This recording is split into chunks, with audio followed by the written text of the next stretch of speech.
Hello, Diane here from Molly's a Quilter, and I'm here to talk quilting designs. What to do, how to do them, where to do them, how to go from one to another, all of that sort of thing. Yeah, we hear so often people saying that they finished piecing their project, and then they look at it and think, I don't know how to quilt it. And for those of you who are really brand new, the quilting word means the actual stitching through the top of your quilt, your piece project, or your project on the top, your wadding in the center, and then your backing fabric at the back. That's called the sandwich. The wadding is the filling, like the ham, and then the your quilt top and your backing are like the bread of your sandwich, if you think of it like that. And if you're a dressmaker, you might want to think of quilting as like top stitching, because you often do use a stop stitch needle. So that, and it's the different fabulous ways that we can do that adds texture and help enhance the design of your project, because it's not just quilts that are quilted. There's wall hangings, handbags, you can quilt clothes, whatever you like. But these videos that we're going to be doing are not about technique as such, they're about the designs, just solely trying to focus on which designs you want to do on your different projects. What we're going to use for our videos are our quilt panels that we sell, and we also sell them in kit form, which includes the quilt panel, the wadding, the backing, and thread or threads, dependent on the size of the kit. So those are all on the website, mollyisaquilter.co.uk. Molly is a quilter, all being one word. Okay, and they are not necessarily, even though we are a long arming business, where you can come and experience using a long arm for yourself and then go on to quilt your own project on our Moxie machine. These videos are for quilting in general. So most of the people who watch us have a domestic machine only, because that's why they would love to have a real proper long goes on a long arm, because they don't have one at home and are maybe highly unlikely to have one for many reasons. So a lot of the quilting will be aimed around as such domestic quilters, but with some little hints and tips perhaps for new long armers. Will we be teaching you intricate, delicate, time-consuming designs? No, that's not what we're about. We're about not about intimidating anybody. We want to do exact opposite. We want to give you that confidence to say, oh yeah, oh, Diane's got me all fired up and going. I'm going to switch my machine on and I'm going to put my free motion foot on and I'm going to get quilting. Just practice on a little sample. That's what we want to inspire. I don't want anybody to go hiding in a cupboard and feeling that they're not good enough. And how could I ever do that? Everybody else can do it, but there's no way I'm humanly capable of doing such a thing. Don't want any of that. These videos are hopefully going to get rid of that, not make you even worse. So everything we discuss is going to be simple. Yeah, to inspire. These are meant to inspire quilting. Okay, so let's talk in, Diane, more about what we're here for. Let's get on and do it. I'm checking my little notes here, because otherwise I've gone a right old tangent. I'm trying to be good. I've done about either a long arm or a domestic. I've done that. Right, yeah, quilting on a domestic machine is normally started in the centre, but if you're on a long arm, it'll probably start on the top left-hand side. Or if you're left-handed, it might be on the right-hand side. It doesn't really matter where you start these designs that we're talking about. It's actually thinking about your project and giving you ideas about different sort of designs to use. Yes. Right, okay, let's jump to it. I don't need notes necessarily to talk through this, because it's just what it is. Right, What panel are you going to be using, Diane? You said you're going to be using the panels that use hoe. Well, where are they? Okay, good point. Right, here is the one I'm going to talk about today. It is, guess what? Guess what it's called? Answers on a Postcard. Yeah, and if I show you, if I go up and up and up, did you go? It's Let It Snow, of course. And if I show you up right close, you can even see along the bottom all the details about it, says Diane. Hopefully it's in camera shot and not my belly. Okay, and so along the top and the bottom, you've got those 4 square panels. You can take them off if you want, if you don't want to keep them on, and put them into cushion covers or something. And then the centre, let's hold it back a little bit. The centre, there we go. And hopefully it being next to my body, and that gives you some idea of scale. Okay, so that's the basic project. Now straight away to me, oh, let's move this camera down. Oh, my arms are going to ache like crazy. Let's move it down. There you go. Nice good belly shot. What more do you want? There we go. Right, straight away, obviously what strikes you is the snowman and the Christmas tree. And you've got the colours that are popping up, obviously, are that light blue in the background. Get it down a little bit more. There we go. Light bluish, greenish in the background. You've got obviously the whites and the reds and the greens. Yeah, and some blacks, of course. So what I'm feeling with this project is that it's going to be, we're going to keep the design really, really simple. And it's going to be an opportunity to practice changing threads. Because for me, I would want to go green threads on the tree, white on the Christmas trees, red on the red leaves, etc., etc. That's what I'd want to do. So it's going to give you good practice at changing thread regularly. And it will help you to focus on different areas. Because if you use a green there, you maybe then want to go straight on to doing some green on these.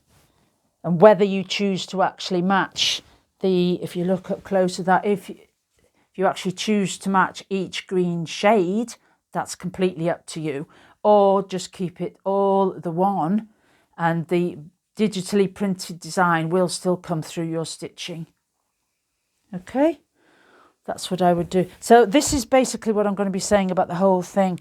And another idea with quilting designs is to repeat them so that it creates a coordinated response to it. Trying out quilt designs is great if you've got different blocks, but I don't think on this panel that's the way to go, in my opinion. So what am I suggesting? I'm suggesting, because we said start with the tree and the snowman, because they're the dominant features and they're in the middle if you're on domestic. Get your green to start with and just trace the outline inside, and the green, just trace the outline of the tree just inside. Okay, and then once you've done that, there we go, that's better. There we go. And again, do this just as I'm doing here. Before you start quilting, actually do that with your finger around the design. So it is getting your brain's muscle memory in action. It's getting your brain seeing, when it looks at that tree, what exactly you're expecting it to do, and that will help you when you're doing your quilting. And then when you've done that the once, then do it again. Now with quilting, there's what we could call a rule of 3, in that if you stitch round something once, then stitch, and it look a bit, perhaps a bit bumpy, a bit lumpy, maybe a little point here and there where it just didn't quite go right. If you go around it again, that sort of covers up some of that again. But if you go around it that 3rd time, it blurs off those off-centre or jerky movements if you're meant to be trying to curvy, smooth flowing. So it's a rule of 3, will help cover up any edgy bits. Or, so you could either go around the tree the 3 times, Or if you wanted to, once you've gone inside there the once, then go inside that stitch line again on the inside. And do that as many times as you like until you've filled the tree, if you like. Okay, so that's basically the quilting design that I'm suggesting for this. And then you'd go on to the snowman and do the same thing. Exactly the same thing, going inside the outline of the snowman and around the scarf, and how it's all up to you as to whether you're happy to stitch over that branch as his arm, or if you want to go around it. That's all up to you. And if you want to focus on getting that lower snowball shape by going around inside there, is up to you. How much of the outline you actually echo with your stitching is totally up to you and your confidence. But the basic idea is that you're echoing inside these shapes. I definitely do the snowman, the tree. You've got the trunk of the tree there, and the snow. I'd also be doing that. And then once you've got white in your machine, then you'd perhaps go on to do the other white areas. And again, with the words, I would quilt inside those letters. And before you do them, just trace it with your hand. So then, like I said, and I will repeat this so many times, by doing that, you are letting your brain know what you're expecting of it, and it's giving you a better idea of where you'll have to stop, where you'll have to start, all of those things. It will get that into your head. Obviously, you can use, if you've seen one of my other videos, I've shown you how to use preview paper to trial quilting designs. That's another idea. And again, but you can catch that video on our YouTube, which is Molly as a Quilter. Everything is just Molly as a Quilter. YouTube, Instagram, Facebook, websites, you name it. Email address is mollyasaquilter@gmail.com or hello@mollyasaquilter.co.uk. All depends. All the information's on the website. Yeah, and then keep going. You've got those red cherries there, that you could do it with those. With these poinsettias, what I would do, there we go. There we are. What I would do with that is, I don't know if you can see, if I got it right. Can you see you've got the veins of the leaves on there? What I'd be tempted to do with those is follow those lines with your stitching. Just go round the leaf maybe first, and then follow those vein lines with your stitching. Going over them 3 times if you want. It's up to you, however many times you feel. Okay, and then with the squares at the top, if you're keeping them on, you can go and fetch your walking foot and put that on your machine if you like, if you're on a domestic. And then just trace around stitch around the inner frame and the outer frame if you don't feel up to stitching these smaller items. But if you've really got in the flow, crack on and do the similar stitching on these. Okay, or another idea with these would maybe just do some squiggles around the shape, so you're quilting in the background rather than actually on the icon itself, where there's a church or the trees. You could perhaps stitch in the background instead and leave the trees. That would be another option.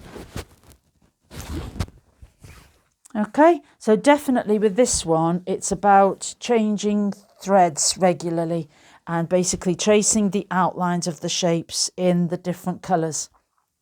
And to finish off, when you've taken it off your long arm, or you've finished it all and you've done all that quilting and you're feeling woohoo on a roll, if you've got some time, how about hand sewing? Yes, hand sewing those little sequins onto the little snowballs that you can see, snowflakes you can see all over the place.